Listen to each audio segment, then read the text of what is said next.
Hi everyone, and welcome to my coverage of Round 10 from the World Chess Championships 2013. With a 3-game lead and only 3 games remaining, Carlsen now needed only a draw to take the match, the title and $500,000 extra prize money. The stakes had never been higher, and with draw odds he opened with e4.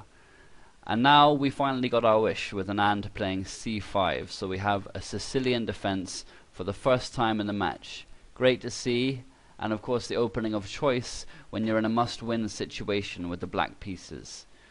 We actually saw the same variation that Carlsen had played against Anand at the tournament in Norway earlier in the year, after knight f3, d6 and now bishop b5 check.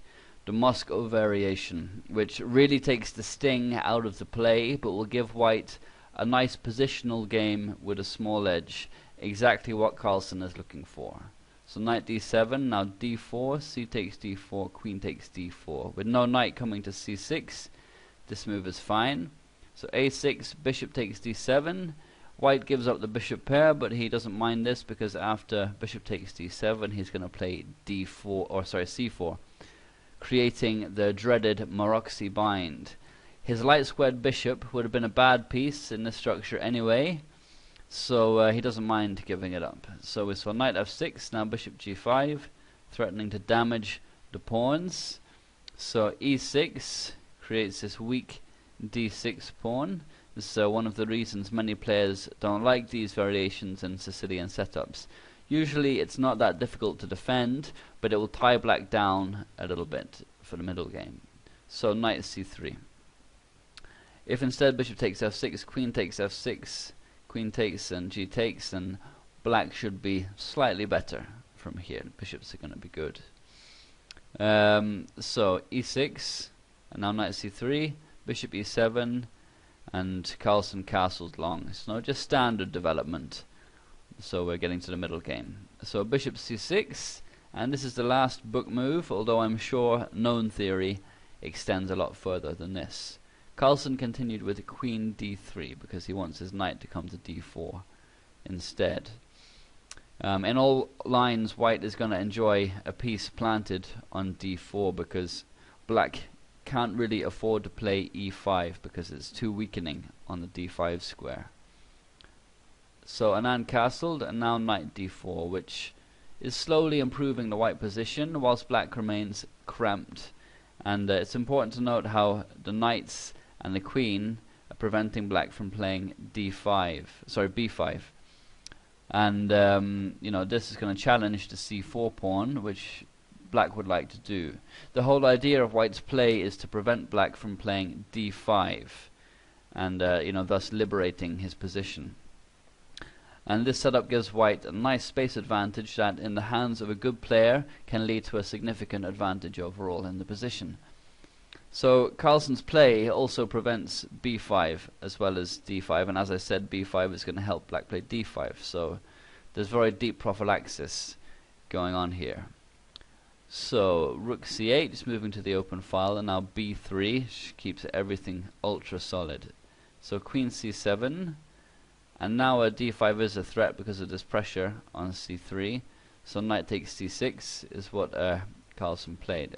With queen c7, d5 becomes possible, and of course white doesn't want to allow that, or black is going to equalize. Either d5 or b5 was possible there. And the point being that the c pawn is pinned because the queen and the rook have pressure on the c3 knight. And this is also still the case after queen takes c6, but black is relieved of the bishop pair and denied the option of bishop d7, which he might have wanted to play after having played queen c7. So white continues with rook ac1, and this backs up the knight further, and obviously is again prophylaxis against b5 or d5 pushes. The struggle of the position is clear.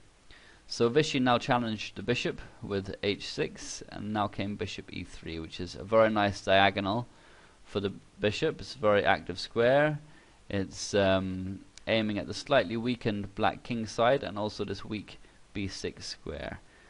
And it was around this time that a distant smile appeared on Magnus's face whilst he was calculating, just for a few moments, And many people commented on it, speculating that perhaps he felt he had such a grip on the position already that he could hardly go wrong, and that the title and a permanent place in chess history had been secured. And pictures of that smile have started appearing on chess websites all over the net, so it's quite an interesting moment that happened during the game.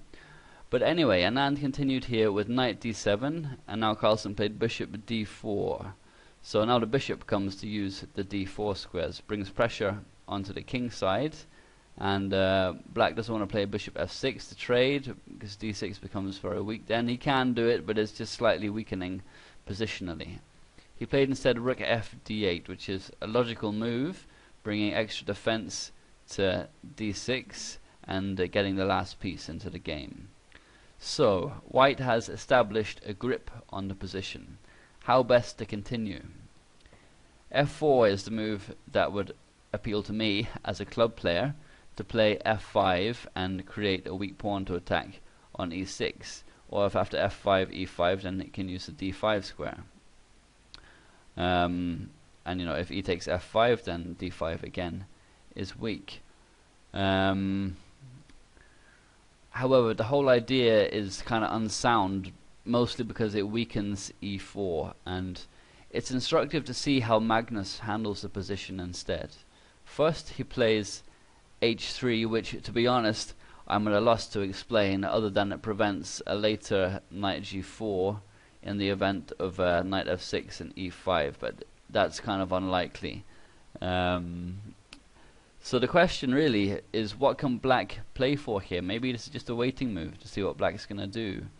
In these lines with bishop b5 check, black gets nothing like his usual activity in the Sicilian, especially with white castled on the king side.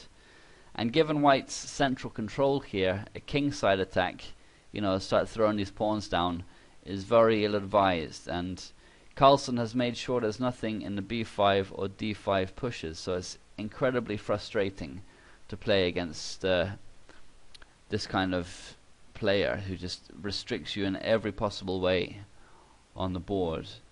So Anand tried queen c7 anyway, with the idea that after the logical rook f d1 comes queen a5, adding some pressure to the queen side and aiming to swing over to the king side and create some threats there. Because now d6 is covered by the rook and the bishop, so the queen is free to go wandering around and creating some threats. So Carlsen played queen d2. And this keeps an extra eye on a2, and it also threatens knight d5, attacking the queen. And if queen takes d2, then there's knight takes e7 check before recapturing the queen. So that's a nice little sneaky move. So Anand answered king f8, so just protects e7. And now came queen b2 with some sharp tactical ideas on g7, based around the idea that black still cannot afford to play e5 because it's too weakening. As always, Carlsen is setting problem after problem for his opponents. So Anand continued with king g8. We can see some of the ideas that Carlsen had if Anand had been foolish enough to fall into them. For example, let's say he plays rook c7. Now comes bishop takes g7. We'll check, king takes g7, now knight d5. Check from the queen is going to win the bishop, win the rook here.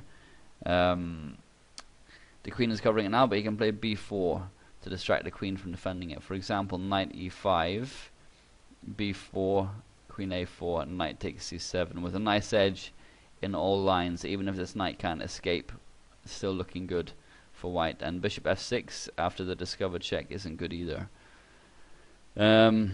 So king g8 is what Anand did play, and now came a4, further binding the b5 push. So now there's just no chance in hell black will ever get to play it. And Carlsen has also played to defend b3 by moving the queen over here, which is the only drawback to playing a4. But it's very hard to attack b3 anyway, but it's just some kind of precaution that had to be taken. And he shouldn't play bishop takes g7 now, because white doesn't have anything, no tactical targets. So rook isn't on c7, so knight d5 isn't doing anything. But you know, the pressure of this battery on the long diagonal is making this knight a far greater and more powerful piece than it would be usually. Suddenly it can move two moves in one go, because the first move is coming with discovered check. So obviously it's become a much more potent piece, and its strength has increased. So Carlsen is always improving his position or his pieces in some way or another.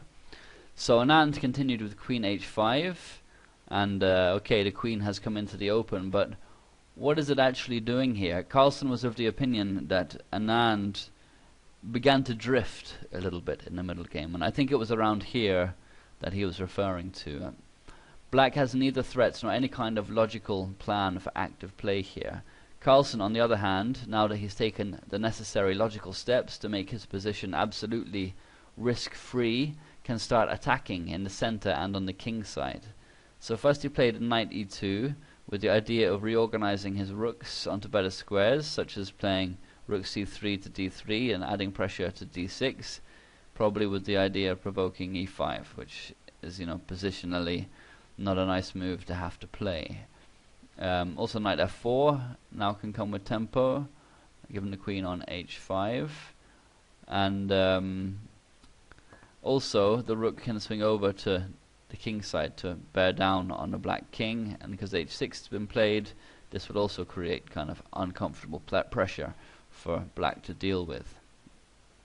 So Anand played bishop f6 to trade pieces, quite an unexpected decision due to the weakening of d6, but Anand is one of those players who can break all of the chess rules and still win. I covered a game of his against Ivanchuk on this channel where he did exactly that. So after rook c3 he played bishop takes d4. Carlsen answered rook takes d4, not knight takes d4 or queen takes d1. This is a major problem. So bishop takes d4, rook takes d4, and now queen e5, attacking the rook. Well, the knight's defending it, but it's applying pressure to the rook. So queen d2, this brings extra pressure to bear on d6, and Anand answered knight f6, defending with the rook. And this also threatens to take on e4. So rook e3 is what Carlsen played, and then came rook at d7, perhaps intending to double if necessary on the d file to defend d6. And now Carlsen started squeezing with a5. So another of the advantages of this move, queen d2, is it supports this push, or it would have just been snapped off by the black queen. And the positional edge that white has is starting to grow here considerably with this move, restricting black even further on the queen side. And if pieces are to be exchanged and so on, this endgame position is very nice for white as well. It's one pawn holding two. Anand, presumably feeling the pressure at this point, played queen g5, which is a blunder. Something like g6 was better, but as earlier in the game, it's hard to find anything for black to do in this position already. The problem with queen g5 is not that d6 drops, because black would have knight takes e4 then. The problem is that it gives white a nice tactical idea. If you want to try and spot it, then stop the video now.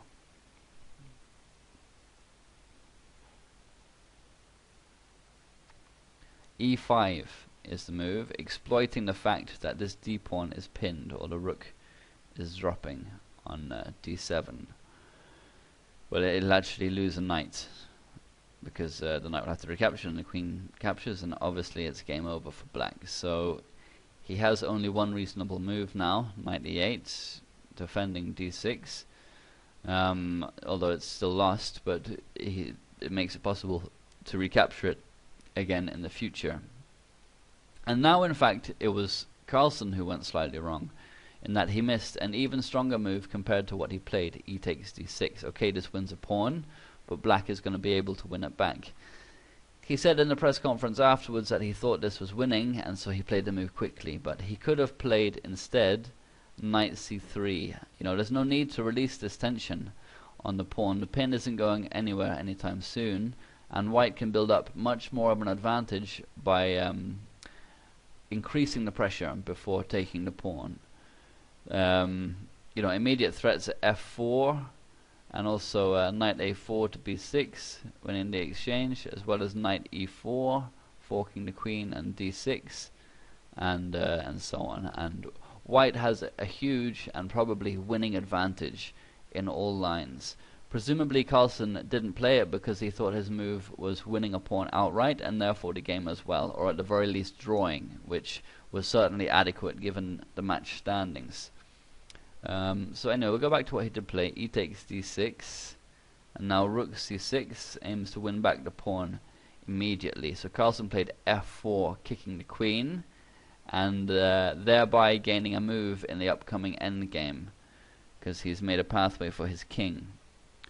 So after queen d8, he can play rook e d3, and Anand is now forced to trade off all of the heavy pieces, and for a moment we have a double Alekhine's gun on the board. And it's important to notice that black has to play this way. If knight takes d6, then b4 with c5 next exploits this pin and wins a piece. And that same tactic exists, or even just playing c5, although b4 is best in the initial position there.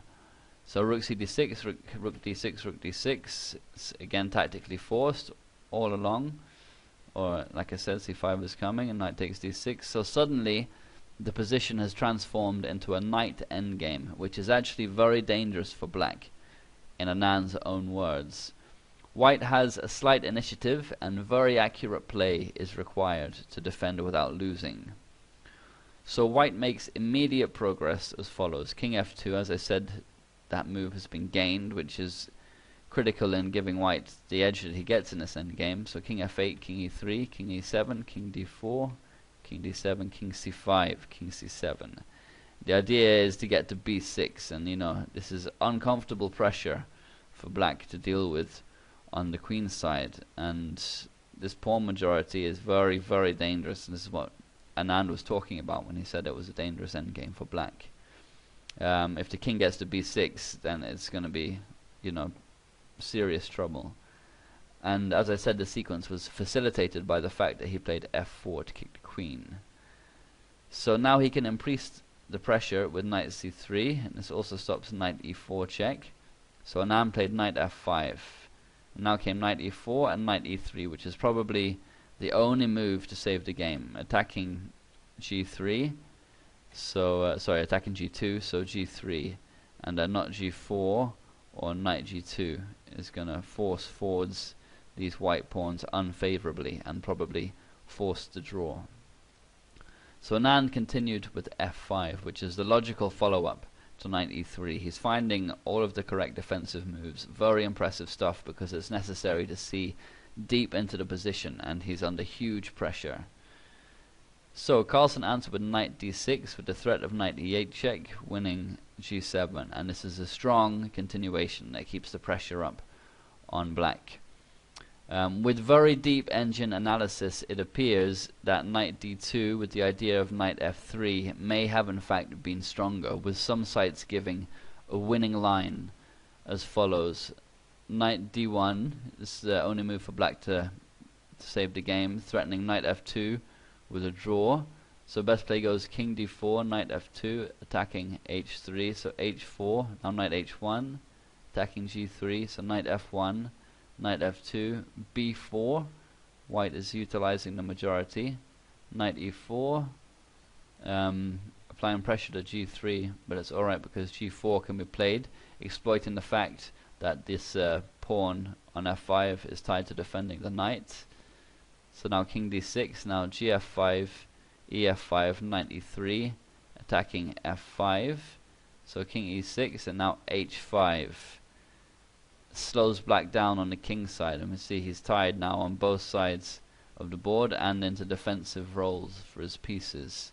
He can play knight f6, attacking h5, but after b5 he has to play knight d7. If instead knight takes h5, king c5 is going to win for white. So b5, knight d7 is forced. Now knight d5. and this position should be winning for white with an advantage at around 1.5 pawns. And in actual fact, the lines given on the site, chess space at this point, was knight f8, which is clearly losing for black. He has to try king d6 instead. This offers more resistance. White can try knight b6 here, where knight b8 is best. It's a nice little trick by white. If knight takes b6, then c5 check is a win. After king d7, c takes b6, a takes b5, and king c5. And this is a win. So suffice to say, white is doing very well in this line, and it's almost definitely winning, but it was necessary to see 20 moves ahead to understand this, with many complications along the way. So understandable that Carlsen didn't take this when he's got, you know, a draw, he believes, in this line anyway, with knight d6. So g5 from Anand, and he's finding all of the right moves. Very impressive defense. So now comes knight e8 check, king d7, knight f6 check, king e7, and now knight g8 check. A very committal plan, but Carlsen has judged it correctly. Also possible was knight h5 with a continued edge in the position. So knight g8 check, king f8, this is threatening to win the knight, so knight takes h6. Now gf4, gf4, and this pawn becomes passed, but it's the most important thing to note here is king g7, and there's no time for black to play knight g2 to win f4. For example, knight g2, now king b6, and this is winning. So, you know, black just has to be ultra careful here. So king g7, and actually this knight has no squares. So knight takes f5 is what Carlsen played. E takes f5 is forced. Again, if knight takes f5, king b6 is a win. So knight takes f5, e takes f5, king b6, and knight g2 is now possible. And this is why knight takes f5 would lose. Black has to have time to play this. So now a forced line. King takes b7, knight takes f4, king takes a6, with very ominous 3 passed pawns here on the queen's side. So knight e6, and again Anand finds the best moves in a still complicated position. It's very impressive stuff. So knight c5 check is threatened, and you know, Carlsen, it has to be said, also has foreseen all of this and the subsequent play when he allowed his knight to fall. So it's a very, very impressive level of play in the game. So king b6, now f4, a6, and after f3, a7, you know, it's a forcing line. Both sides are getting queens, and you know, as before and previously in the match, Carlsen's judgment has been highly accurate. From this position, the game is completely drawn, with neither side having chances, which of course is good enough for his purposes. So he now centralizes the queen with tempo, attacking the knight. So queen e1 keeps it covered and threatens queen b4 check with pressure. So queen d6, now queen e3 check, king a6, and this has a fixed idea in mind. After knight c5 check, he plays king b5, so that after knight takes b3, he can play queen c7 check. And this is forcing the queens off and making a draw. Either black keeps moving up and down in the first ranks, in which case white gets a draw by perpetual, or he moves to the third rank, which Anand did right away, presumably seeing that the draw was forced. So king h6 allows queen b6 check, and now the queens must come off. So queen takes b6, king takes b6, and now it's a forced draw. King h5, h4, they played it out, king takes h4, c5, knight takes c5. And with that, they shook hands, and Magnus Carlsen was declared the 16th world champion of chess. So a new era has surely begun. Carlsen has been number 1 for 4 years already, and it was hard to believe that this moment would never come. He's a player who surely deserves it, with not only enormous natural talent, but huge devotion to the game, an incredible memory, and unquenchable thirst to win. He surely demonstrated his skill against Anand, finishing the tournament after only 10 games with 3 wins and no losses. In so doing, he will also achieve the highest chess rating in history, breaking his previous records once the new lists come out in December, which is a very fitting thing to happen at the same time. So this is all going on a week shy of his 23rd birthday and makes him the second youngest champion in history after Kasparov. God only knows how long he will remain champion. At the moment, there's certainly nobody who can give him a realistic run for his money. At the press conference after the game, Anand said that this final game was really a microcosm of the entire match. He was unable to get anything going, and it simply was not possible to implement his strategy against Carlsen's play. Magnus accepted the title with his usual humility and modesty, and it was a very proud moment for chess fans worldwide. Later on in the evening, it wasn't so quiet, with his friends and family throwing him into a swimming pool amongst great cheering and drinking and happiness. So it was a great match, if a little one-sided. Vishy put up a good fight at the start, but seemed to collapse in the middle. For him, the turning point was Game 5, after which he said he was feeling low after the first defeat. Carlsen, on the other hand, said that he realized Anand, as well as Carlsen himself, was feeling vulnerable after Game 4, and it was after that that he started to relax, despite the magnitude of the situation, and play in his usual style and storm ahead in the match. Interestingly, he still would not reveal his seconds, mentioning only John Ludwig Hammer, as we suspected, but no others. So, huge congratulations to Magnus. Of course, this has been his dream for more or less his entire life. He's worked extremely hard to get here, and he deserves every bit of the prestige and recognition that this victory brings. I'm sure that his reign will be long, and I look forward very much to covering more games of his in the future. Okay, so that's it for now. I hope you enjoyed my coverage. Please leave any comments or thoughts. Thanks very much.